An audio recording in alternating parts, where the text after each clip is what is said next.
அன்பர்கள் அனைவருக்கும் இனிய வணக்கங்களையும் வாழ்க வளமுடன் என்ற வாழ்த்தலைகளையும் தெரிவித்து மகிழ்கின்றோம். மாற்றுச்சாவி என்ற தலைப்பில் மகரிஷியின் கருத்துக்களை இன்று நம்மிடையே பகிர்ந்து கொள்ள பேராசிரியர் முத்துக்குமரேசன் ஐயா அவர்கள் புதுக்கோட்டையிலிருந்து நம்முடன் இணைந்துள்ளார்கள். ஐயா அவர்களை பற்றிய ஒரு சிறிய அறிமுகம். ஐயா அவர்கள் கடந்த 16 ஆண்டுகளாக வேதாத்திரியத்தில் இணைந்து தொண்டாற்றி வருகின்றார்கள். புதுக்கோட்டை மனவளக்கலை மன்ற அறக்கட்டளையில் இணைந்து செயல்படுகின்றார்கள்.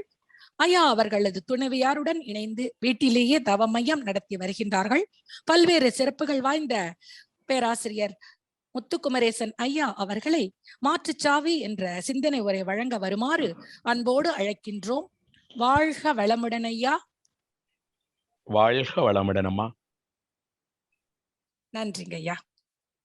அனைவருக்கும் இனிய காலை வணக்கங்களோடு இன்றைய நிகழ்வுகளை தொடங்குவோம்.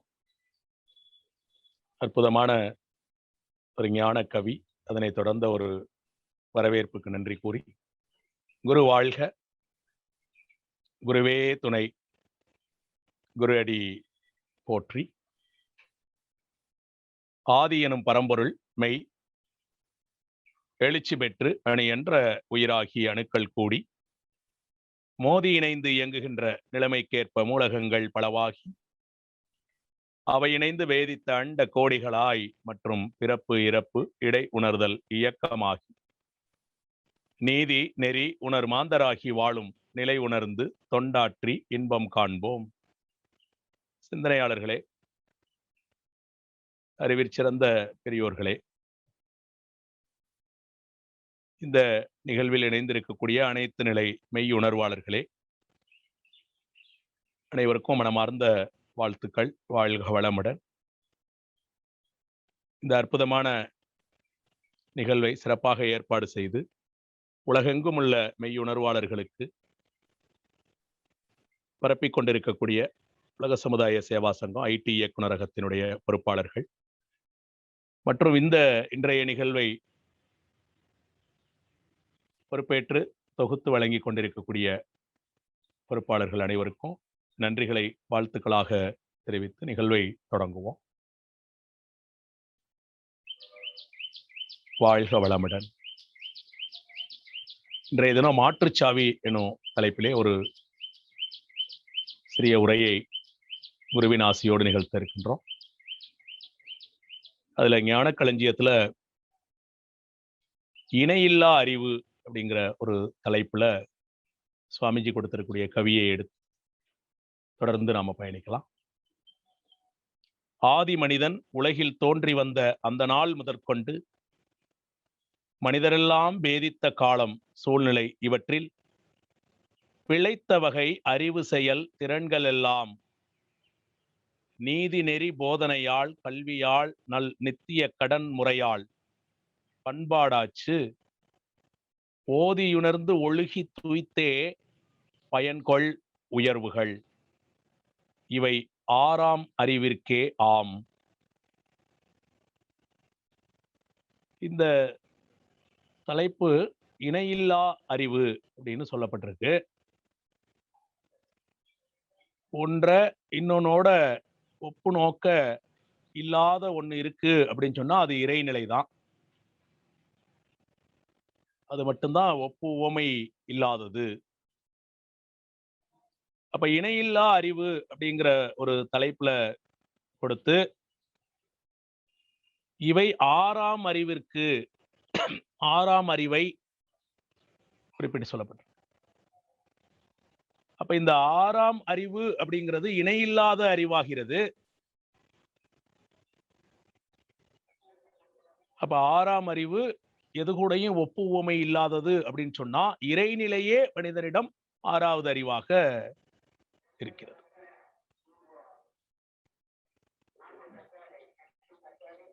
அப்ப 5 அறிவு வரைக்கும் அதே இறைநிலை தான் வந்திருந்த போதிலும் கூட இறைநிலை தனக்கு சமமாக அல்லது தன்னை ஒத்த அல்லது தானே அதுவாக ஒரு முழுமை நிலையில் இருப்பது ஆறாவது அறிவின் சிறப்பு அப்படிங்கிறது இந்த கவியிலிருந்து விளங்கிக் கொள்றோம். அது என்னெல்லாம் அதுக்கு வாய்ப்பு இருக்கு அப்படின்னா, மனிதன் பேதித்ததிலிருந்து பேதித்த காலம், சூழ்நிலை, அதுல தப்பி பிழைச்சது. தப்பி பிழைச்சதெல்லாம் தனது சந்ததி பெருக்கத்தை உருவாக்கி, அறிவோட செயல் செஞ்சு, திறன் வளர்த்து, பிறகு காலத்தால நீதி நெறி போதனை எல்லாம் உருவாக்கி, கல்வி உண்டாக்கி, நல்ல செயல்களை நித்தியம் செய்து, ஒரு பண்பாட்டை உருவாக்கி, இவையெல்லாம் ஓதி உணர்ந்து பயன்படுத்திக் கொள்ளலாம், துய்த்து பயன்படுத்திக் கொள்ளலாம். இதெல்லாம் உயர்வுகள். இந்த உயர்வுகள் எல்லாம் இதெல்லாம் ஓரறிவுக்கோ, ஈரறிவுக்கோ, மூன்றாவது அறிவுக்கோ, நான்காவது அறிவுக்கோ, ஐயறிவுக்கோ இல்லாத ஒரு சிறப்பாக இதெல்லாம் ஆறாவது அறிவிற்கே அம்மாம். இந்த பண்பாடோ, இணையில்லா அறிவை ஓதி உணர்ந்து தெரிந்து கொள்வதோ,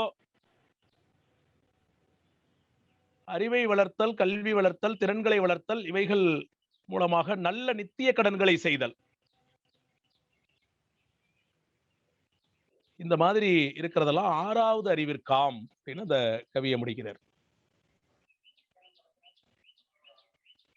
அப்ப தன்னை அறிய, தன் மூலத்தை அறிய, அறிந்த நிலையில இறைநிலையே அது என்று உணர, உணர்ந்த நிலையில செயல்கள் ஆற்ற, தொடர்ந்து அந்த நிலையிலேயே இருக்க, இவைகளுக்கு ஆறாம் அறிவு உறக்க நிலையில இருக்கிறதுல இருந்து விழிப்பு நிலைக்கு கொண்டு வரணும். அப்ப இதை மையப்படுத்தி தான் ஒரு நம்மளுடைய பயிற்சி முறைகளை வடிவமைச்சிருக்கிறார் மகரிஷி. அதுவும் இது முழுமை நல வாழ்வுக்கான, ஒரு முழுமை நலத்துக்கான வாழ்க்கை முழுவதும் வாழ்வதற்கான ஒரு கலையாக உருவாக்கி கொடுத்திருக்காங்க. அப்போ ஒரு முழுமை நலத்துக்கும் ஒரு கலை கொடுக்கப்பட்டிருக்கிறது அப்படி என்றால் அது இந்த ஆறாவது அறிவை கொண்டுதான் அனைத்தையும் நலமாக வாழ முடியும், அது வளம் பெற முடியும் அப்படிங்கிற ஒரு நம்பிக்கையை விதைத்து அந்த நம்பிக்கையை செயல்படுத்துவதற்கு ஒரு கலையை உருவாக்கி கொடுத்திருக்காங்க. அப்ப நாம இந்த காலத்துல வாழ்ந்து கொண்டிருக்கக்கூடிய இந்த நிகழ்கால வாழ்வுல விஞ்ஞான வளர்ச்சியில எத்தனையோ கருவிகளை வாழ்வியல் வளங்களாக நாம பயன்படுத்தி கொண்டிருக்கின்றோம். இப்ப நான் ஒரு இடத்துல இருந்து பேசுறேன். உலகெங்கும் இருக்கக்கூடிய எல்லா மெய்யுணர்வாளர்களும் ஒரு கருவியை கொண்டு இந்த பேச்ச அதன் வழியாக கேட்கக்கூடிய அளவுக்கு ஆங்காங்கு எங்கெல்லாம் இருக்கிறாங்களோ இருக்கிற இடத்துல இருந்தே ஒரு இடத்துல இருக்கக்கூடிய செயல்படக்கூடிய ஒரு செயலை கேட்டு உணரக்கூடிய அளவுக்கு இன்றைய விஞ்ஞானத்துல சில வளர்ச்சிகள் எல்லாம் நாம கண்டிருக்கின்றோம். இதுல என்ன தெரிந்து கொள்ள வேண்டும் அப்படின்னு கேட்டா, இந்த விஞ்ஞானத்தால் கண்டறியப்பட்ட இந்த கருவி, உபகரணம், இந்த வளம் இவையெல்லாம் எங்கிருந்து எடுக்கப்பட்டது அல்லது கண்டறியப்பட்டது? இவையெல்லாம் நம்மளுடைய இந்த பிரபஞ்சத்திலிருந்தே எடுக்கப்பட்டது.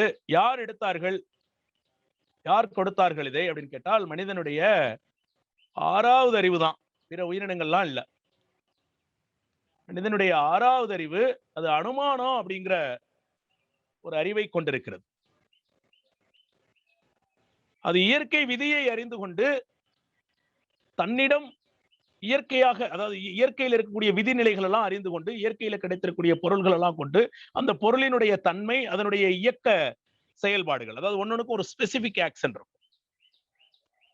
இயற்கையில கிடைக்கக்கூடிய ஒவ்வொரு தனிமங்களுக்கும் ஒவ்வொரு மூலப்பொருளுக்கும் ஒரு ஸ்பெசிபிக் ஆக்ஷன் இருக்கும்.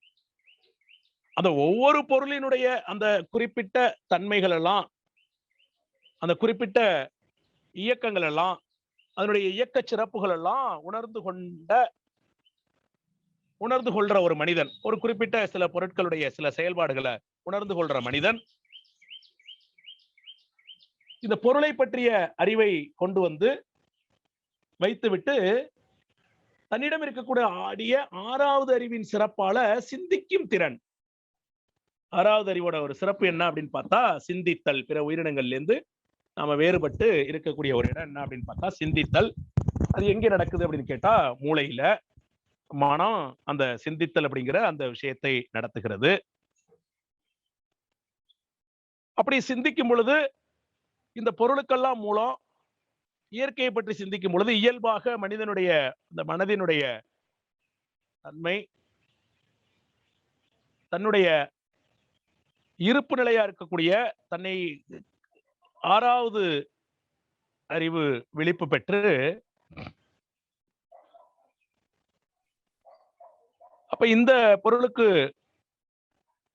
மூலம் தன்னுடைய மூலம் இவைகள்லாம் உணர்ந்த நிலையில ஒரு அனுமானம் செய்கிறது. இவைகளெல்லாம் கனெக்ட் பண்ணி இவைகள்ல இருந்து எழக்கூடிய இந்த இயக்க சிறப்புகள் எல்லாம் ஒருங்கிணைத்து ஒரு கருவியை உண்டாக்குகிறார்கள். அப்ப இந்த இந்த இந்த கருவியை கொண்டு எங்கோ ஒரு மூலையில் நடக்கக்கூடிய செயலை அதே நேரத்துல கனப்பொழுதுல ஒரு சிறிய நேர இடைவெளி மட்டும் ஒரு மைக்ரோ செகண்ட் அளவுல ஒரு நேர வேறுபாட்டுல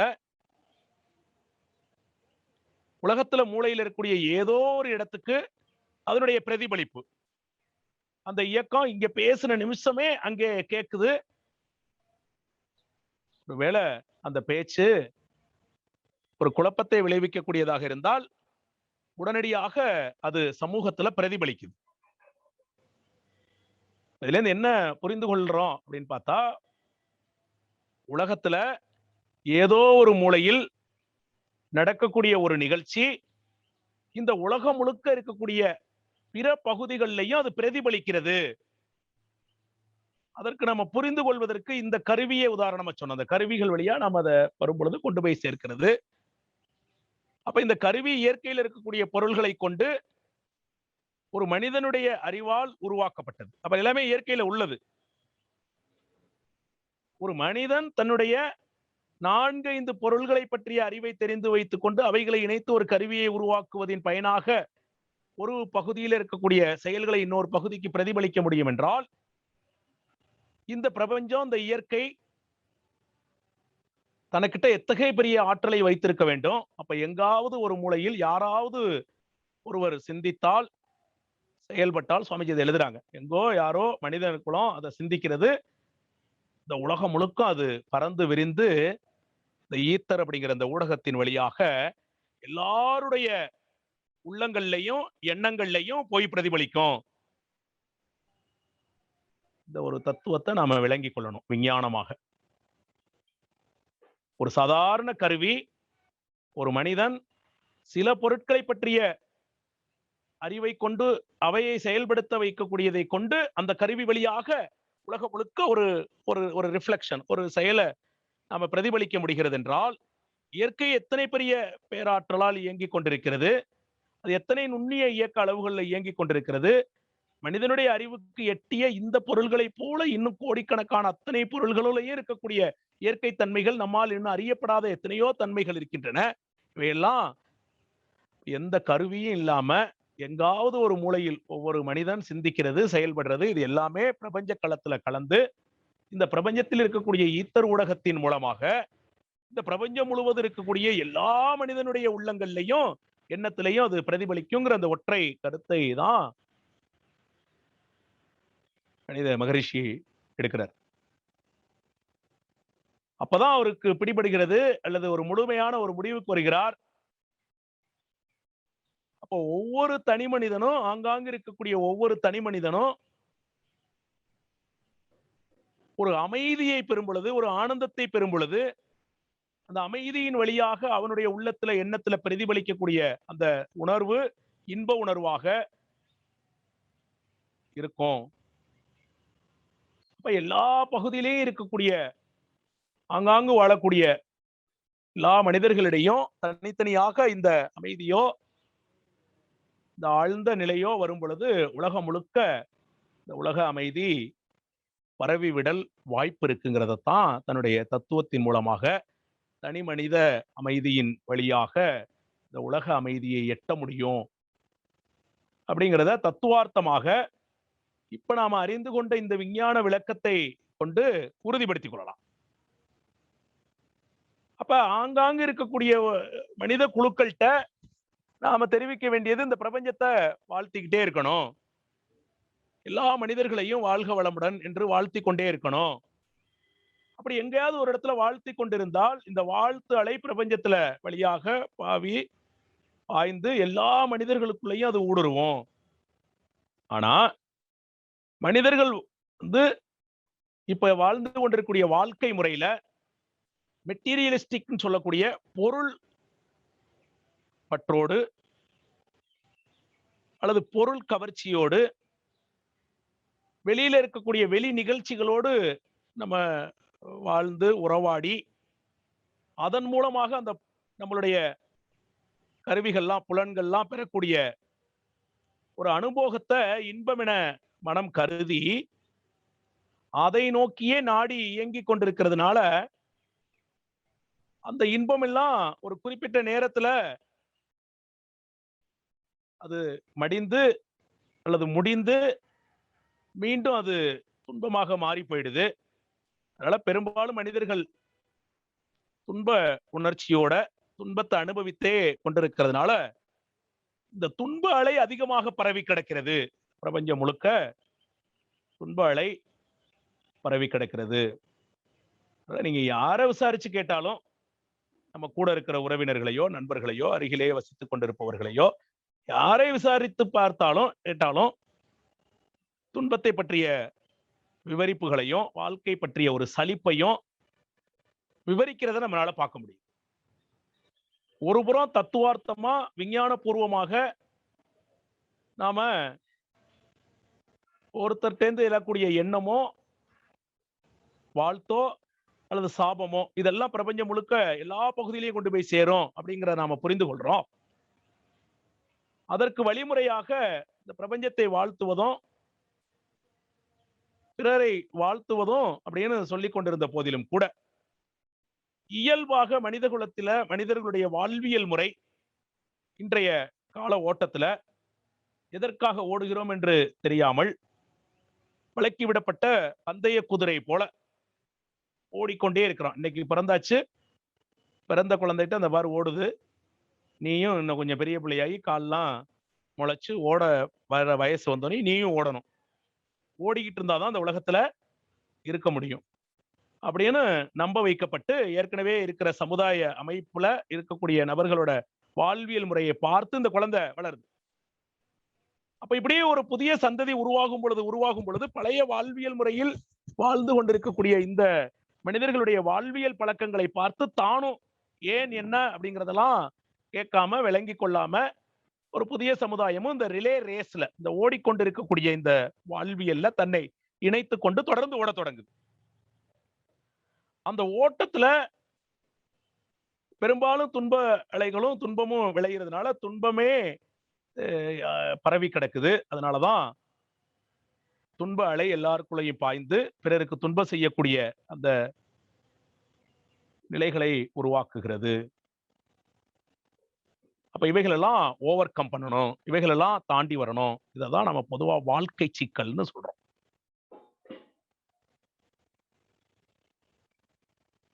இது யாருக்காவது இல்லையா அப்படின்னு சொன்னால் இருக்கலாம். ஒரு சிலர், ரொம்ப வெகு சிலரே அவங்கெல்லாம் வாழ்க்கையை புரிந்து கொண்டிருக்கிறார்கள் அல்லது குறைந்தபட்சம் சகித்து கொண்டு வாழவாவது இப்படிதான் வாழ்க்கை அப்படின்னு அதை ஏற்றுக்கொண்டு சகித்து கொண்டு வாழ பழகி இருக்கிறார்கள். அதுக்குள்ள கூட மனதுக்குள்ளார ஒரு அழுத்தம் இருக்கும். நம்ம பார்க்கலாம், நடைமுறையில பார்க்கிறோம், ஒருத்தரை ரொம்ப சாந்தமா இருக்கிறாரு, சாந்த ஸ்வரூபி அப்படின்னு நினைக்கிறோம்.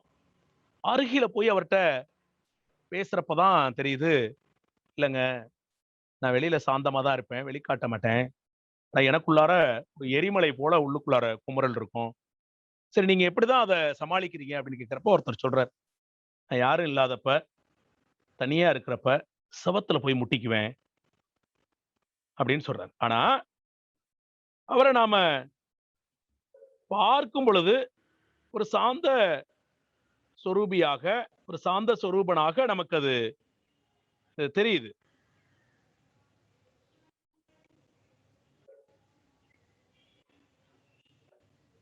அப்ப பார்க்கிறதுக்கு அப்படி தெரிந்த போதிலும் கூட, அதாவது புற தோற்றத்துல, புற செயல்பாடுகள்ல, இயக்கங்கள்ல தெரிந்த போதிலும் கூட, உள்ளத்தால அவரு ரொம்ப அழுத்தத்துக்கு உட்பட்டு இருக்கிறத பார்க்கிறோம். இப்ப நடைமுறையில மனிதனுடைய வாழ்வியல், இன்றைய வாழ்க்கை எப்படி இருக்கு அப்படின்னு கேட்டா, குறிப்பா இந்த சமீப காலத்துல 2021, 2020 இந்த வருடங்கள் எல்லாம் கடந்து வாழ்ந்ததே சாதனை அப்படின்னு சொல்லக்கூடிய அளவுல இயற்கையால் ஏற்படுத்தியிருக்கக்கூடிய சில சிக்கல்கள், நோய்கள், அதனால் ஏற்பட்ட தாக்கங்கள், அந்த தாக்கங்கள் 2 வகையா இருக்கு. ஒண்ணு, மனதளவுல இந்த நோய் வந்துருமோ அப்படின்னு பயந்து பலமுறை மரணித்தவர்கள் இருக்கிறார்கள். இந்த நோய் வந்துருமோன்னு பயந்து அந்த பயத்தால உண்மையிலே மரணித்து போனவர்கள் இருக்கிறார்கள். பயத்தால், நோயால் மரணித்தவர்களை விட பயத்தால் மரணித்தவர்களை பார்க்கிறோம். சிலருக்கு நோய் வந்துருச்சு அப்படின்னு சொல்லிட்டு அத ஒரு எல்லாருக்கும் தெரிஞ்சிருக்கும், ஒரு பிரபல வணிகர் அத வந்து தன்னால் ஏற்றுக்கொள்ள முடியவில்லை. எனக்கு எப்படி இது வந்தது? இது ஏதோ குற்றம் பாவிகளை தான் இது தாக்கும் அப்படின்னு ஒருவேளை நம்பிட்டாரான்னு தெரியாது. எனக்கு எப்படி இதெல்லாம் வந்தது அப்படின்னு ஒரு கேள்வியை கேட்டு தானாகவே நோய் வந்ததுக்காக செத்து போறார், நோயால் செத்து போகல. சில பேரை நோயே தாக்கி இறந்து போயிருக்கிறார்கள். அப்ப நோயை விட நோய் குறித்த அச்சமும், அந்த நோய் வந்ததால் ஏற்பட்ட அதை சகித்துக் கொள்ள முடியாத ஒரு மனோநிலையும், இந்த மாதிரி உள்ளத்துக்குள்ளார பல குமுறல்கள் மனிதனிடம் இருக்குது. இப்ப வாழ்க்கை சிக்கல் அப்படிங்கிறது பொதுவா இருக்கிறது. சுவாமி சொல்லுவாங்க, எப்ப இந்த உயிர் உடல்ல சிக்கி குறிச்சோ அப்பையிலே இந்த சிக்கல் என்பது நம்ம தவிர்க்க இயலாதது, எப்போதும் இருக்கும். அப்ப இந்த சிக்கல்களை நாம எப்படி அணுகுவது, எப்படி எதிர்கொள்வது, எப்படி அவைகளிலிருந்து கடந்து இந்த வாழ்வியலை நாம் இன்பமாக வாழ பழகிக் கொள்வது அப்படிங்கிறது தான் நமக்கு போதிய அறிவு வேணும். அதுவும் மனிதன்ங்கிறவன் ஆகச்சிறந்த உயிரினம். ஓர் அறிவுல தொட்டு புல்லாய் பூடாய் புழுவாய் மரமாய் பல்விருகமாகி பறவையாய் பாம்பாய் கல்லா மனிதராய் பேயாய் கணங்களாய் வல்லசுரராய் முனிவராய் தேவராய் செல்லா நின்ற இத்தாவர சங்கமத்தில் எல்லா பிறப்பும் பிறந்தளித்தேன் அப்படின்னு சொல்ற மாதிரி, இந்த மாற்றமா மையகத்தில் வெவ்வேறே வந்த அறிவா இந்த உலகியல்ல ஏற்பட்ட பல்வேறு இயற்கை சூழல் மாற்றங்கள்ல, பூகோள ரீதியாக ஏற்பட்ட மாற்றங்கள்ல தப்பி பிழைத்த உயிரினம் எல்லாம் பிழைத்து வந்து தன்னிட்ட இருக்கக்கூடிய இயல்பூக்க நியதிப்படி அடுத்தடுத்த உயிரினங்களாக உருவாகி மனிதன் வரைக்கும் விரிந்து வந்திருக்கான். அதுல பல தரமும் திறமையும் நிரம்பி ஒரு மனிதன் இருக்கிறான். ஆனா மனிதன் வந்து இத்தனை பெரிய, இத்தனை சிறப்பு மிக்க இறைநிலையே தன்னகத்தில் இருக்கக்கூடிய இணையில்லா அறிவாக மனிதனிடம் 6வது அறிவு இறைநிலையாகவே முழுமையாக இருந்த போதிலும் கூட மனிதன் ஏனோ அதை உணர மயங்கிட்டு விட்டான். அதுக்கு காரணம் மனிதனிடம் இருக்கக்கூடிய சிறப்பா இருக்கக்கூடிய இயக்க சிறப்புன்னு சொல்லக்கூடிய மனம்தான் மயங்கி விடுகிறது. ஒவ்வொரு உயிரினத்துக்கும் ஒரு சிறப்பு இருக்கு, இது எக்ஸலன்ஸ் சொல்லுவோம். அந்த ஒவ்வொரு உயிரினமும் தன்னிடம் இருக்கக்கூடிய அந்த எக்ஸலன்ஸை கொண்டு தன்னுடைய வாழ்க்கையை நடத்தி கொள்கிறது. உதாரணத்துக்கு ஒரு தாவரம் இருக்கு, பேர் அழுகண்ணின்னு ஒரு செடி. அது என்ன பண்ணுது அப்படின்னு பார்த்தா, தன்னுடைய இலைகள்ல ஒரு நீர் சுரப்பிய பிசுபிசுன்னு ஒரு திரவத்தை சுரக்குது. அந்த இலைகள்ல இருக்கக்கூடிய பச்சையத்தை சுரண்டி வாழ்றதுக்காக சில உயிரினம் அதுல வந்து உட்கார வருது. இது இந்த பசையை கொண்டு அதை ஒட்டிக்கிறது. இப்படி ஒரு செடி இருக்கு. அப்ப அந்த செடியோட, அந்த தாவரத்தினுடைய ஒரு ஸ்பெசிபிக் ஆக்ஷன், ஒரு எக்ஸலன்ஸ் என்னன்னு கேட்டா இதுதான். இந்த எக்ஸலன்ஸை கொண்டு அது வேற்று உயிரிட்டேந்து அல்லது வாழ்க்கை சிக்கல்ல இருந்து, அதுக்கு ஏற்பட்டிருக்கக்கூடிய இயற்கையா அல்லது செயற்கையா வந்த வாழ்க்கை சிக்கல்ல இருந்து தன்னை தடுத்து கொண்டு வாழ அது தன்னுடைய எக்ஸலன்ஸை பயன்படுத்துகிறது. எக்ஸலன்ஸியை பயன்படுத்து. தாவரங்கள்ல இன்னொரு தாவரம் இருக்கு, ரொம்ப அற்புதமா பார்க்கலாம் நம்ம. அது என்ன பண்ணுன்னு பாத்தீங்கன்னா, ஒரு 4 இலை அப்படி விரிஞ்சிருக்கும். இந்த உள்ளுக்குள்ள ஒரு மகரந்தம் போல இருக்கும். அதை எடுக்கிறதுக்காக வண்டோ ஈயோ உள்ள வந்தோனையும் உள்ள வந்து அது அந்த மகரந்தத்தை சேகரிச்சு அப்படி மயங்கி நிக்கிறப்ப இந்த 4 இலையும் ஒண்ணு சேர்ந்து ஒரு கூம்பு போல சுருக்கிடும். அவ்வளவுதான். உள்ளுக்குள்ள மாட்டினது வெளியில போக முடியாது. இது புழுவோ, தன்னுடைய பூச்சியோ அங்கே வந்து இனத்தை பெருக்கி இந்த செடியை அழிக்க முடியாம அது பார்த்து ஒவ்வொருக்கும் ஒரு ஒரு எக்ஸலன்ஸ் இருக்கிறத பார்க்கும். அப்புறம் இன்னொரு செடி இருக்கும். நம்ம கிராமங்கள்ல அப்படி நடந்து போகும்போது பார்த்தோம்னா நம்ம கால்கள்ல அப்படியே ஒட்டிக்கிறோம். நம்ம அணிஞ்சிருக்க உடையில எல்லாம் அப்படியே ஒட்டிக்கிறோம். நம்ம கொஞ்சம் நேரம் கழிச்சு பார்ப்போம். அது முள்ளு முள்ளா லேசா ஒரு குத்துற மாதிரி இருக்கும். உடனே அதை கையால அப்படி தடவி விட்டு போவோம் போற வழியில. பாருங்க, தன்னுடைய இனத்தை பெருக்கிக் கொள்வதற்கு இன்னொரு வண்டையோ அல்லது தேனியையோ அது நாடுவதில்லை. அது அதோட எக்ஸலன்ஸ். மாதிரி ஒவ்வொரு உயிரினத்திற்கும் ஒவ்வொரு எக்ஸலன்ஸ் இருக்கு. இப்ப நாய்க்கு ஒரு எக்ஸலன்ஸ் இருக்கு. அது அந்த நுகரும் திறனை வச்சு பாக்குது. நீங்க அது பாத்தீங்கன்னா, அது நாய் நம்ம கூட வந்துகிட்டே இருக்கும்போது ஒவ்வொரு இடத்துல ஒரு குறிப்பிட்ட தூரம் போனோடனே ஒரு யூரினேஷனை அப்படி பண்ணி வைக்கும். அப்படி வரும். திரும்ப அது வரும்பொழுது அதோட எல்லை அது வச்சுக்கிறோம். இது வரைக்கும் நம்ம வந்திருக்கோம் போறோங்கிறத நினைவில் கொள்ளும். பிறகு அந்த வாசனை. இது மாதிரி ஒவ்வொரு உயிரினத்துக்கும் ஒரு எக்ஸலன்ஸ். அந்த அடிப்படையில மனிதனுடைய எக்ஸலன்ஸ் என்ன அப்படிங்கிறத மனிதன் உணர தவறான். எப்படி ஒவ்வொரு உயிரினுக்கும் ஒரு சிறப்பு இருக்கோ, அது போல மனிதனிட்ட ஒரு சிறப்பு இயக்கம் இருக்கும். அது என்ன அப்படின்னு கேட்டா, அதுதான் அனுமான அறிவு அப்படின்னு சொல்லக்கூடிய 6வது அறிவு. அதுதான் சிந்தித்தல் என்ற அறிவு. சுவாமிஜி அழகா சொல்றாங்க, அது கடந்த காலத்துல இருக்கக்கூடிய அனுபவங்கள் எல்லாம் எடுத்து பார்த்து, இப்ப பிரசன்ட் சிச்சுவேஷன், இப்ப நாம ஒரு கம்ப்யூட்டர் யுக காலத்துல, விஞ்ஞான யுக காலத்துல செவ்வாய் கிரகத்திற்கு போய் நாம வாழ்வதற்கான சூழலை அமைத்து தருவதற்கான கட்டமைப்புகளை உருவாக்கி கொண்டிருக்கக்கூடிய இந்த காலகட்டத்துல விஞ்ஞானத்தோட உச்ச பேரான வளர்ச்சியில வாழ்ந்து கொண்டிருக்கிறோம். அப்ப இந்த சூழலுக்கு நாம சில செயல்களை செய்தால் அந்த செயல் வந்து இப்பவோ எப்பவோ பிற்பாடோ பிற்காலத்துல கூட என்ன மாதிரி விளைவுகளை தரும் அப்படிங்கிறத கணித்து கொள்ளக்கூடிய அறிவுன்னு சொல்லக்கூடிய செயல் விளைவு உணர் அறிவு. இது இந்த செயல் விளைவு உணர் அறிவு அப்படிங்கிறது மனிதனிடம் இருக்கக்கூடிய 6வது அறிவு. இது அனுமானிக்கிற அறிவு. அது சிந்தித்தல் அப்படிங்கிற இந்த ப்ராசஸ்னால அது நடக்கக்கூடியது. இதுதான் நம்மளுடைய எக்ஸலன்ஸ். அப்போ மனிதன் இந்த சிந்தித்தல் வெறும் ஒரு செய்தியை வாங்கி அப்படியே வைத்துக் கொள்வதல்ல. சுவாமி சொல்லால் மட்டும் நம்பாதே, சுயமாய் சிந்தித்தே தெளிவாயின்னு சொல்றாரு. அப்ப சிந்தித்தல் என்பது உன்னுடைய 6வது அறிவுல இருக்கிற சிறப்பு. உன் அறிவால நீ பெற்ற அந்த செய்தியை, அது நான் சொன்னாலும் சரி, மகதீஸ்வரர் தான் சொல்லியிருந்தாலும் அது சரி, அல்லது யாரோ சொல்லியிருந்தாலும் சரி, அதை அப்படியே ஏற்றுக்கொள்ள வேண்டாம். அப்ப நீ அதை வந்து உன்னோட அறிவை கொண்டு சிந்திக்கணும். அப்ப அந்த சிந்தித்தல் வழியாக, சிந்தித்தலின் மூலமாக உனக்கு அறிவுல ஒரு தெளிவு கிடைக்கும். அப்ப நீ பெற்ற அந்த செய்தி, அது விஷய அறிவு, அது ஒரு இன்ஃபர்மேட்டிவ் லெவல்ல இருக்கிற ஒரு விஷய அறிவு. இப்ப உன்னுடைய அறிவால சிந்தித்து ஏற்றுக்கொள்ளப்படும் பொழுது உன்னுடைய அறிவாக அது மாறுகிறது. அது கன்ஃபார்ம் செய்யப்படுகிறது. பிறகுதான் அது டிரான்ஸ்ஃபர்மேட்டிவ் ஸ்கில் சொல்றாரு. அதாவது நடைமுறைப்படுத்துதல். இந்த நடைமுறைப்படுத்தலுக்கு வரும். இப்ப மனிதன் தன்னுடைய எக்ஸலன்ஸை நடைமுறைப்படுத்த வேண்டும். இப்ப மனிதன் தன்னுடைய 6வது அறிவை நடைமுறைக்கு கொண்டு வர வேண்டும். இதுதான் மனிதனிட்ட ஏற்பட்டிருக்கக்கூடிய இன்னைக்கு உலகியல்ல இயற்கை துன்பங்கள், செயற்கை துன்பங்கள் 2ஆ பிரிக்கிறோம். இயற்கையா வரக்கூடிய இதெல்லாம் நம்ம விதி அப்படின்னு சொல்லிட்டு அந்த விதியை ஏற்றுக்கொண்டு தன்னுடைய அறிவை கொண்டு அந்த விதியிலிருந்து தற்காத்துக் கொள்ளுதல். சில சந்தர்ப்பங்கள்ல அந்த விதியை மாற்றி கூட அமைக்க முடியும்.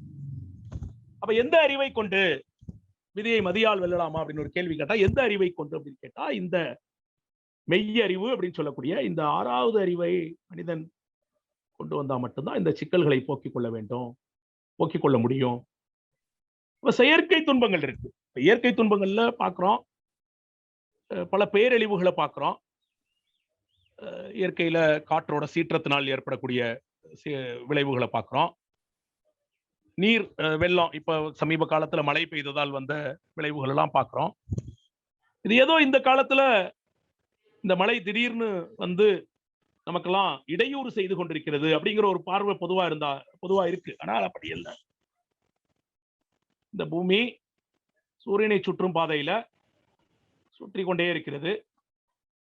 அது சூரியன் இந்த பிரபஞ்சத்துல ஒரு புள்ளியை மையமா வைத்துக் கொண்டு சுழன்று இயங்கிக் கொண்டே இருக்கிறது. இவைகளெல்லாம் கணித்து நமது முன்னோர்கள் தமிழ்ல 60 ஆண்டுகள் ஒரு சுழற்சியை கணக்கெடுத்திருக்கிறார்கள்.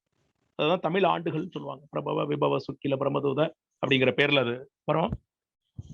எப்படி பூமி இந்த சூரியனை மையமாக கொண்டு சுழன்று இயங்குகிறதோ அதுபோல இந்த சூரியன் இந்த பிரபஞ்சத்துல ஒரு புள்ளியை மையமா வச்சு தொடர்ந்து இயங்கிக் கொண்டே இருக்கிறது. அப்ப இந்த சூரியனோட சேர்ந்து சூரிய குடும்பத்தை சேர்ந்த நாமெல்லாம் அப்படி சுழன்று போயிட்டே இருக்கும்போது ஏதோ ஒரு இடங்கள்ல எல்லாம் வரும் பொழுது அங்கங்க ஏற்பட்டிருக்கக்கூடிய பூகோளத்துல ஏற்பட்ட இயற்கையல்ல வானியல்ல ஏற்பட்டிருக்க மாறுதலுக்கு தகுந்தாற் போல வெள்ளமோ காற்றோ இந்த பஞ்சபூதங்கள் தன்னுடைய ஒவ்வொரு நிலையிலையும் இன்னொரு வலுவா, அதாவது நம்ம தாங்கிக் கொள்ள அளவுக்கு மீறி அது இந்த பூமியில தன் விளைவுகளை ஏற்படுத்தி விட்டு போகிறது. நாம குறிப்பிட்ட காலத்துலதான் சில ரெக்கார்டு வச்சிருக்கோம். அதனால அது திருப்பி வர்றதை பார்க்க முடியுது. 2004 சுனாமி வந்த பிறகு ஒரு 15 ஆண்டுகளுக்கு அல்லது 17 ஆண்டுகளுக்கு முன்னாடி ஒரு வெள்ளம் வந்தது நம்மளால் உணர்ந்து கொள்ள முடியும். ஆனால் அதுக்கு முன்னாடியே இந்த கட்டமைப்புகள் இருக்கிறது. ஆறுக்கு போகக்கூடிய வரத்துகள், அந்த ஆறுல இருந்து கழுங்கி போகக்கூடிய வழிமுறைகள், அதுல இருந்து காலவாய்கள், அதுல இருந்து கடலுக்கு செல்லக்கூடிய வழிமுறைகள், இப்படிலாம் முந்தைய காலகட்டத்துல வாழ்ந்தவர்கள் இதெல்லாம் ஏற்பாடு செய்து வைத்திருக்கிறார்கள் என்றால் அதெல்லாம் அந்த காலத்துல ஏற்பட்ட அனுபவ அறிவை கொண்டுதான் செய்தார்கள். அன்னைக்கு இருக்கிற இந்த விஞ்ஞானத்தை கொண்டு அதெல்லாம் இல்லை.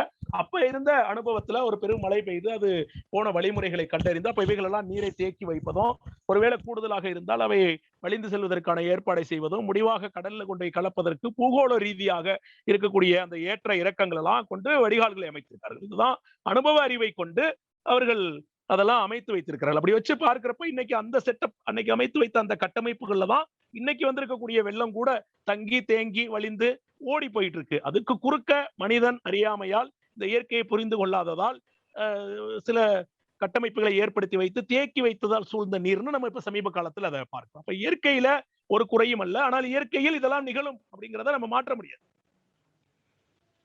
இதெல்லாம் இயற்கையாக ஏற்படக்கூடிய பஞ்சபூதங்கள்ல ஏற்படக்கூடிய திரிபுகளால், அதனால ஏற்படக்கூடிய ஏற்ற தாழ்வுகளால் வரக்கூடிய விளைவுகள். நமக்கு தெரிஞ்சு விவரம் தெரிந்த இந்த காலகட்டத்துல நம்ம செய்தியா தனுஷ்கோடி அழிந்து போனதை சொல்ல முடியும். அங்க இருந்த ரயில்வே ட்ராக்ல பயணித்துக் கொண்டிருந்த அந்த ட்ரெயினை கடல் உள்வாங்கியதை நம்மால் புரிந்து கொள்ள முடியும். அதற்கு முந்தைய கொஞ்ச காலகட்டத்துக்கு முன்னாடி பார்த்தோம்னா பூம்புகார் அழிந்து போனதும், பூம்புகார் அழிந்ததில் எஞ்சி இருந்தவர்கள் அங்கிருந்து ஒரு மேடான பகுதியை நோக்கி தன்னுடைய வாழ்வியல் தடத்தை மாற்றி அமைத்து வந்த இந்த ஒரு வாழ்வியல் வரலாறை நாம தெரிந்து கொள்ள முடியும். நம்ம தமிழ்நாட்டு பகுதியில நாம இருக்கக்கூடிய பகுதியில் நடந்த இந்த 2 விளைவுகள், இதெல்லாம் ஏதோ புதிதாக கலியுகத்துல நடக்குது அப்படின்லாம் இதை நம்ம வறுத்து ஒதுக்கி தள்ளி விட்டு போக முடியாது. இயற்கையில் இதெல்லாம் நடக்கும். அப்ப இயற்கையாக நமக்கு சில இந்த மாதிரியான சீற்றங்களோ மாற்றங்களோ நடந்து கொண்டேதான் இருக்கும். அது ஒரு சுழற்சி முறையில வரலாம். ஒரு காலகட்டம் வறட்சியாகவும், ஒரு காலகட்டம் வெள்ளமாகவும், ஒரு காலகட்டம் புயலாகவும், ஒரு காலகட்டத்துல காட்டுத்தீயாகவும். ஆக இந்த பஞ்ச பௌதீகங்களும் அது தன்னுடைய ஒவ்வொரு காலகட்டங்கள்லயும் தன்னுடைய வீச்சுக்களை ஒரு கூடுதல் குறைவாக செய்து வாழ்வியல் துன்பங்களை இங்கே வசிக்கக்கூடிய உயிரினங்களுக்கு அளிக்கதான் செய்தது. வாழ்வியல் துன்பத்தை அளிக்குன்னு சொல்ல முடியாது, அதை நாம் துன்பமா நாம உணர்கிறோம். அப்ப இந்த இயற்கையை பற்றிய அறிவை நாம் உணர்ந்து கொண்டு இந்த சிக்கல்கள் எல்லாம் நாம துன்பமா பார்க்காம, சிக்கல் என்பது உண்டு, ஆனால் அது துன்பமா இருக்கணும்னு அவசியம் இல்லை. அப்ப சில சிக்கல்களை நம்ம தீர்க்க முடியாது. இன்னைக்கு ஒரு மழை கொட்ட ஆரம்பிச்சிருக்குன்னா அந்த மழையை நம்ம நிறுத்த முடியாது. ஆனால் அந்த மழையினால் ஏற்படக்கூடிய விளைவுகள்ல இருந்து நம்ம காத்துக்கொள்ள முடியும். அந்த விளைவினால் ஏற்படக்கூடிய விளைவை நான் காத்துக்கொள்ளாம விட்டுட்டேன்னா அது எனக்கு துன்பம் ஆயிடுது. இந்த புரிந்து கொள்ள வேண்டும். ஒருவேளை நான் காத்துக்கொள்ளக்கூடிய அறிவை நான் பெற்று அதற்கு தகுந்தாற் போல அந்த மழை வெள்ளத்திலிருந்து என்னை காத்துக்கொள்ள, ஒருவேளை நான் இருக்கக்கூடிய பகுதியில வெள்ளம் சூழ்ந்திருக்குன்னா மேடான பகுதியை நோக்கி நான் சில காலத்துக்கு நகர்ந்து இருந்துட்டு இந்த வெள்ளம் எல்லாம் வடிந்த பிறகு மீண்டு வருவதுங்கிறது என்னை காத்துக்கொள்வது, அல்லது என் உடைமைகளை முன்கூட்டியே நான் ஏற்பாடு செய்யப்பட்ட பகுதிகளுக்கு எடுத்து சென்று காத்துக்கொள்வது. இதெல்லாம் சின்ன சின்ன விஷயங்கள். இதுல புரிந்து கொள்வதற்கு என்ன அப்படின்னு கேட்டா, இது சிக்கல் என்பது மாற்ற முடியாதது. சிக்கல் என்ன அப்படின்னு கேட்டா, மழை பெழிந்து கொண்டே இருக்குது, அதை நம்ம நிறுத்த முடியாது. நம்மள்ட்ட இருக்கக்கூடிய விஞ்ஞான கருவிகளை கொண்டு மழை வரும்னு சொல்லலாம், எவ்வளவு பெஞ்சிருக்குன்னு சொல்லலாம், இதை நோக்கி நகர்கிறதுன்னு சொல்லலாம். ஆனால் அதை நிறுத்த முடியுமான்னு கேட்டா தெரியாது.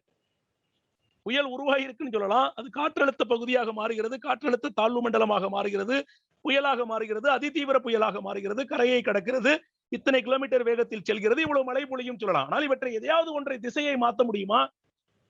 நம்மகிட்ட இருக்கக்கூடிய விஞ்ஞான வளர்ச்சியை கொண்டு இவைகள் எல்லாம் இயற்கையை மாற்றி அமைத்து விட முடியுமா என்று கேட்டால் முடியாது. அப்ப இயற்கை துன்பங்களை, இயற்கையினால் வரக்கூடிய விளைவுகளை நாம சிக்கல்கள் அப்படின்னு சொல்றோம். அந்த சிக்கல்களை துன்பமாக இல்லாமல் மாற்றி அமைத்துக் கொள்ள முடியும். இப்ப நமக்கெல்லாம் என்ன பிரச்சனைன்னு கேட்டீங்கன்னா, சிக்கலா துன்பமான்னு கேட்டா துன்பம். அப்ப துன்பம் சிக்கல் ரெண்டையும் எடுக்கிறப்ப சிக்கல்கள் இருக்கும். ஆனால் அவற்றை துன்பம் இல்லாமல் வாழ பழகிக் கொள்ளலாம். துன்பம் இல்லாமல் வாழ பழகிக் கொள்ளலாம். அப்ப இயற்கை விதியை அறிந்து அதை ஒழுங்கமைப்பை தெரிந்து கொண்டு அதற்கு தகுந்தாற் போல எனது வாழ்வை நான் மாற்றி அமைத்தேன். அப்ப இயற்கையை அறிந்து கொள்வதுங்கிறது என்னன்னு கேட்டா, என்னை அறிந்து கொள்வதா, என்னுடைய உடலை அறிந்து கொள்வது, என் உடம்புக்குள்ள இருக்கக்கூடிய ரத்த வெப்ப காற்றோட்டங்கள், உடம்புல இருக்கக்கூடிய தசை எலும்பு கொழுப்பு நரம்பு இவைகள்லாம். அப்ப இந்த உடம்புக்குள்ள இருக்கக்கூடிய உச்சந்தலையிலிருந்து உள்ளங்கால் வரைக்கும் இருக்கக்கூடிய எலும்போ நரம்போ கொழுப்போ உள்ளுறுப்புகளோ வெளி உறுப்புகளோ இவைகளுக்கு இடையில ஓடிக்கொண்டிருக்கக்கூடிய உயிர், அதுல ஒரு தேக்கம் ஏற்பட்டா அது ஒரு பொருந்தா உணர்வு, அது வலியாகவும் அந்த வலி தொடர்ந்த நோயாகவும் நோயே மரணமாகவும் சம்பதிக்கிறது. அப்படிங்கிற இந்த இயற்கை தத்துவத்தை, இந்த உடல் தத்துவத்தை தெரிந்து கொண்ட பிறகு அப்ப இவைகள்ல நாம இந்த பிரபஞ்சத்துல நான் வாழ்ந்து கொண்டிருக்கிறேன். என்னை சுற்றி இருக்கக்கூடிய இந்த பகுதிகளில் திடீரென்று குளிர்ச்சியும் சூடும் மாறி மாறி வந்து கொண்டே இருக்கிறது. இந்த குளிர்ச்சி சூட்டுக்கு தகுந்தாற் போல இந்த உடல்ல இருக்கக்கூடிய சூட்டை ஒரே மாதிரி பராமரிப்பதற்கு உடலுக்குள்ள ஒரு அறிவு இருக்கிறது, இயற்கை அறிவு இருக்கிறது. அதுக்கு என்னுடைய மூளையை கசக்கி பிழிஞ்செல்லாம் நான் அதுக்கு தெர்மோமீட்டர் வச்சு செக் பண்ணி ரீடிங் பிக்ஸ் பண்ணி ப்ரோக்ராம் பண்ணி எல்லாம் வைக்க வேண்டியதில்லை. அது ஆல்ரெடி இயற்கை இருக்கக்கூடிய அறிவு. அது ஏற்கனவே ப்ரீ டிஃபைன்டா மனிதன்கிற உரு தோற்றத்தை கொடுத்து அந்த மனித ஒவ்வொரு உயிரினத்திலையும், அதுல மனிதன் அப்படிங்கன்னா மனிதனுக்குன்னு என்ன டெம்பரேச்சர் இருக்கோ இந்த சூழல்ல வாழ்வதற்கான ஏத்த இறக்கங்கள்லாம் வச்சிருக்கானா. நம்மளுடைய வாழ்வியல் முறைகள்ல, நம்மளுடைய வாழ்க்கை முறையில இதெல்லாம் அறியாம நாம வெறும் பொருள் கவர்ச்சி தான் எனக்கு இன்பத்தை தருகிறது, அதுதான் வாழ்க்கை நினைச்சு அதன் மேலேயே நம்ம ஓடுறதும், பணத்தை நோக்கி பயணிப்பதும், பொருள் புகழை நோக்கி நகர்வதும், அதிகாரத்தை செலுத்துவதும் இருக்கிறோம். பட் இந்த அதிகாரமோ புகழோ செல்வாக்கோ இது எதுவுமே இந்த உடல்ல வெளிப்புறத்துல இருந்து ஒரு தாக்கம் ஏற்படும் பொழுது இந்த உடம்புல இருக்கக்கூடிய இந்த சிஸ்டத்தை, இந்த உடல் அறிவு சரியா செயல்படாம விட்டு விட்டால் இந்த அதிகாரமோ புகழோ செல்வாக்கோ இவைகளை சரி செய்ய உதவாதுன்னு ஒண்ணு புரிந்து கொள்ளணும்.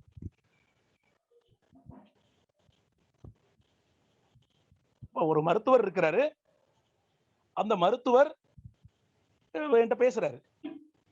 இது மாதிரி கோவிட் சிச்சுவேஷன்ல கண்ணால பார்த்துக்கிட்டு தான் இருக்க முடிஞ்சுச்சு. ஒரு உயிர் போறத அவ்வளவுதான், வேற எதுவும் செய்ய முடியாது. ஆக்சிஜன் தேவை, என்னால கொடுக்க முடியல. அல்லது கொடுத்தும் ஏன் நடக்குதுன்னு தெரியல. ஒருத்தன் மிக மோசமா இருந்தவன் பொழைச்சு வந்துட்டான். சாதாரணமா அவன் பொழைச்சுக்குவான்னு நினைச்ச சாதாரணமா இருந்தா அவன் போய் சேர்ந்துட்டான். ஒரு மருத்துவ விஞ்ஞானத்தால அது எய்டு, அது உதவி செய்ய முடிகிறதே ஒழிய அந்த உயிரை தக்க வைத்து விட முடியும் அப்படின்னு உறுதிபட இங்க சொல்ல முடியல. அப்ப இந்த இடத்துலதான் நாம இந்த அறிவு அப்படின்னு சொல்லக்கூடிய இயற்கை அறிவு, இந்த உடல் தத்துவ அறிவுல இப்ப நாம என்ன பண்ண வேண்டியிருக்கு அப்படின்னு கேட்டா, இந்த உடலுக்கு நோய் வராம அல்லது உடல்ல இருக்கக்கூடிய உறுப்புகளுக்கு ஏதேனும் குறைபாடுகள் ஏற்படாம வந்த பிறகு அது எனக்கு பிரச்சனையாக இருக்கிறதுன்னு அதை துன்பமா அனுபவிக்காம, உடல்னு ஒண்ணு இருக்கு. இந்த பிரபஞ்ச இயக்கத்துல பல மாறுதல்கள் காரணமாக, இன்றைய வாழ்வியல் நாகரிகத்தின் காரணமாக உடம்புல சில சிக்கல்கள் ஏற்படலாம், அது நோயாக வெளிப்படலாம். அப்படிங்கிற அந்த அறிவை வைத்துக்கொண்டு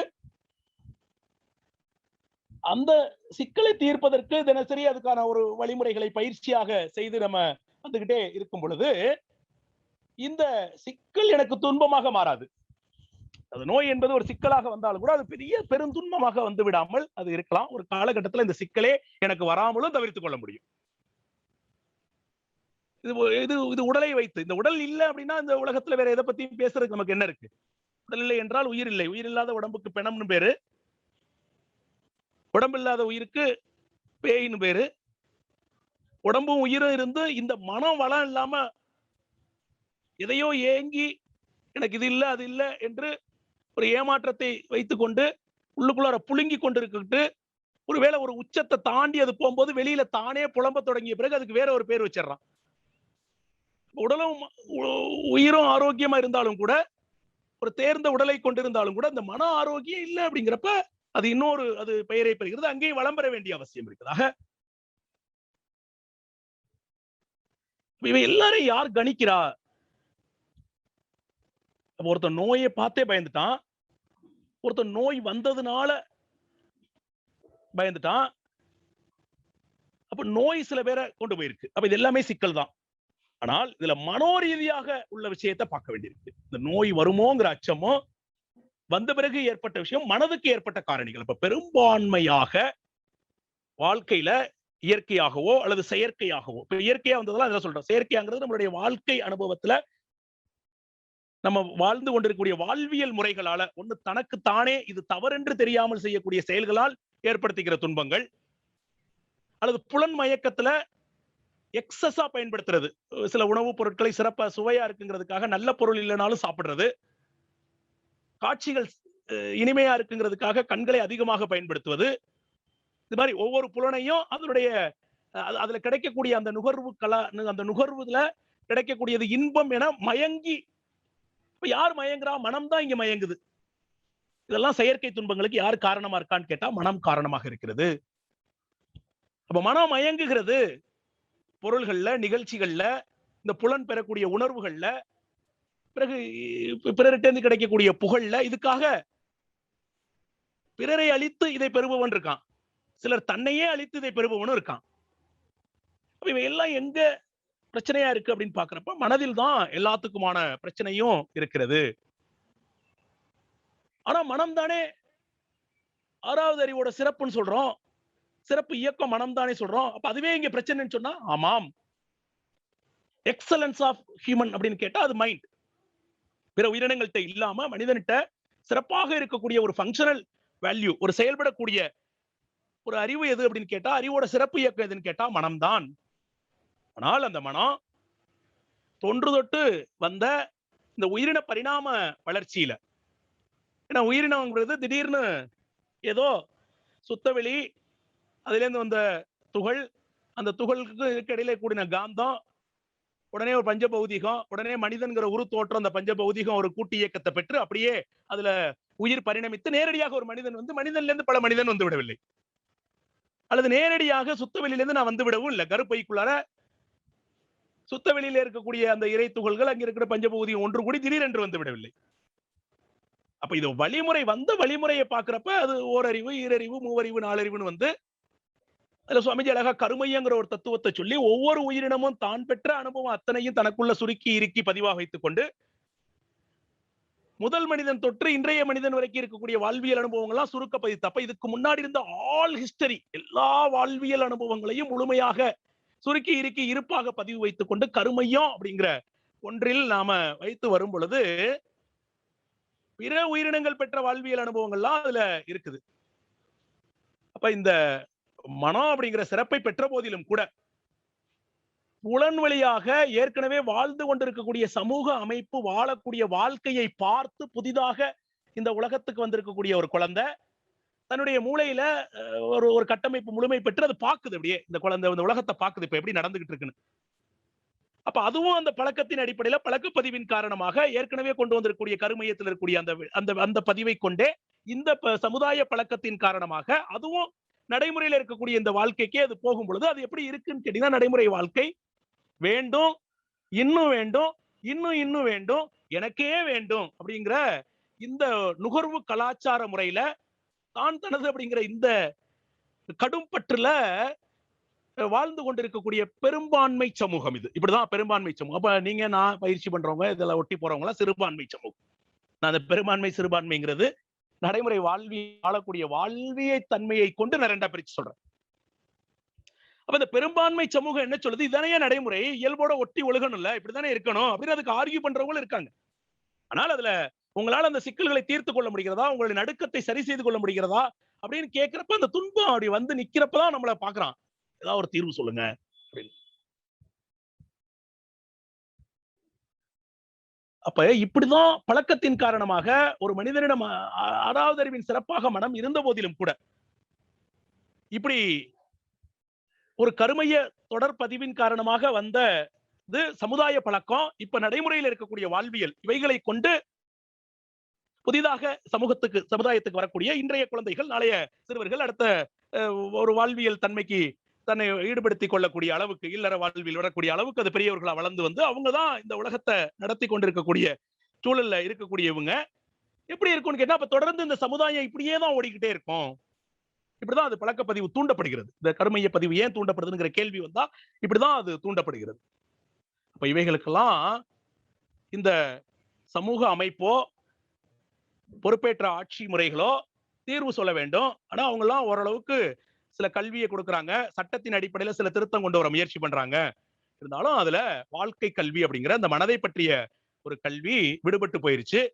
அததான் மகரிஷி அவர்கள் நமக்கு மனவளக்கலை என வடிவமைத்து, மனம் அப்படிங்கிறது தான் மனிதனுடைய சிறப்பு. ஆனால் அதை 4 வகையா பிரிச்சு, அது பீட்டா அப்படிங்கிற ஒரு உணர்ச்சி நிலை, அடுத்து ஆல்பா அப்படின்னு சொல்லிட்டு அந்த உணர்ச்சி நிலையை விடுபட்டு போய் நடுமணமா இயங்கக்கூடிய ஒரு நிலை, அதுக்கப்புறம் அது டெல்டா அப்படிங்கிற ஒரு நிலையில இந்த பிரபஞ்ச இயக்கம் முழுக்க விரிஞ்சும், நுண்ணிய இயக்கமா இருக்கக்கூடிய அணு அளவுக்கு சுருங்கியும் விரிந்தும் எல்லா பொருள்கள்ல இருக்கக்கூடிய அணுவோட தன்மையையும் புரிந்து கொண்டு, எல்லா பொருளில் இருக்கக்கூடிய பேரண்டத்தையும் புரிந்து கொள்ளக்கூடிய அளவுக்கு மனதுக்கு சுருக்க விரிவு பண்புகள் இருக்கு அப்படின்னு தெரிஞ்சு, இவைகளுக்கு அப்பால இருக்கக்கூடிய அந்த இறைநிலையோடையே போய் மனம் ஒடுங்கி இறைநிலையாகவே மாறிவிடக்கூடிய அடிமனம்ங்கிற அறிவு மனம் இந்த 4 நிலைகளாக அதை பிரிச்சு, இந்த 4 நிலைகள்ல மனம் இருக்கு. அதுல எல்லாருக்கும் இருக்கக்கூடிய உணர்ச்சி நிலை அப்படின்னு சொல்லக்கூடிய சாதாரணமாக இருக்கக்கூடிய நிலையில மனிதனுக்கு இப்படி இருப்பது இயல்புதான். அப்ப இந்த இயல்புலேருந்து அவனுக்கு நாம ஒரு சில பயிற்சிகளை கொடுக்கணும். அந்த பயிற்சி தான் புருவ மத்தியில மனதை நிறுத்தி உன்னை அறியக்கூடிய சாவின்னு சொல்லி தொடங்கும் பொழுது நம்மளுடைய ஒருங்கிணைப்பாளர் இந்த கவியை சொல்லி தொடங்கினாங்க. உன்னை அறியும் தன்னை அறியும் சாவி அது.